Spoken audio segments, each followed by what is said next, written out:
call the Committee on Small Business and Entrepreneurship to order. The purpose of today's hearing is to consider President Trump's nominee for Inspector General of the Small Business Administration, William Kirk. I'd like to welcome you here today and thank you for your willingness to serve. Just to give folks a quick run of show, I'm going to make a brief opening statement, then I'll turn to Ranking Member Markey to do the same. Then we will introduce the nominee and I will administer the oath. After the oath, Mr. Kirk will be recognized for his statement. Mr. Kirk's statement will be followed by questions from our members, alternating between each side. I now recognize myself for 5 minutes for an opening statement.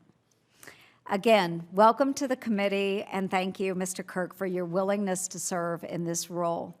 Today, we are considering Mr. William Kirk as the nominee for a very important position of SBA's Inspector General. I am impressed with the strong track record and integrity of the individual here today, and I appreciate the time you've spent meeting with me and my colleagues prior to this hearing. I want to take a minute to recognize your family and friends here supporting you today. I especially want to welcome your wife, Elizabeth, and your 4 children, Will, Ben, Alice, and Nicholas. Thank you for being here. Mr. Kirk, thank you for embracing the committee's standard, yet extensive, vetting of your experience and background in advance of today's hearing and upcoming vote on your nomination.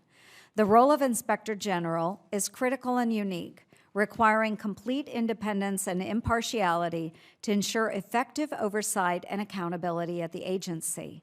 Throughout my career, I have prioritized eliminating waste, fraud, and abuse in government. I appreciate the demands and challenges of the IG role, having served as a county auditor, examining the local books and making sure everything was above board. I've continued that work, and in addition to being chair of this committee, I serve as chair of the Inspectors General Caucus. I strongly value the partnership between IGs and Congress and the value they provide to the country. At SBA specifically, thorough investigations are needed to ensure that those who exploited the COVID relief programs are brought to justice and their illicit gains are returned to the American taxpayer. In 2020, small businesses needed help, and the American taxpayers graciously provided it. It is completely unacceptable that bad actors took advantage of this emergency assistance. The SBA's Office of Inspector General estimated that more than $200 billion in potentially fraudulent COVID relief advances and loans were dispersed in the years following the pandemic. Taxpayers want to know where their money went, yet the federal government has done little to hold these criminals accountable. This must change. I'm proud to have worked across the aisle to pass out of committee earlier this year S. 1199, the SBA Fraud Enforcement Extension Act, which extends the statute of limitations for crimes against the COVID-era programs and gives the SBA IG the time necessary to fully investigate and hold fraudsters accountable. Mr. Kirk, when we met, I shared with you my belief that we must take substantial action to identify and eliminate fraud, waste, and abuse.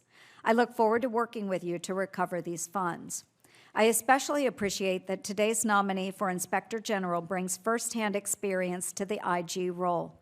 Mr. Kirk previously served for 3 years at the Environmental Protection Agency's OIG as Deputy Counsel to the IG and as Acting Counsel to the IG. While working for the EPA, Mr. Kirk received an Exceptional Service Award for his hard work, dedication, and invaluable contributions to the Office of Counsel, and OIG demonstrating his exceptional character and his utmost integrity. The Office of Inspector General at the SBA is essential to the agency's oversight, and I am pleased that the President acted swiftly with this nomination. Again, thank you, Mr. Kirk, for being here, and I look forward to your testimony. And now I recognize Ranking Member Markey for his opening statement. Thank you.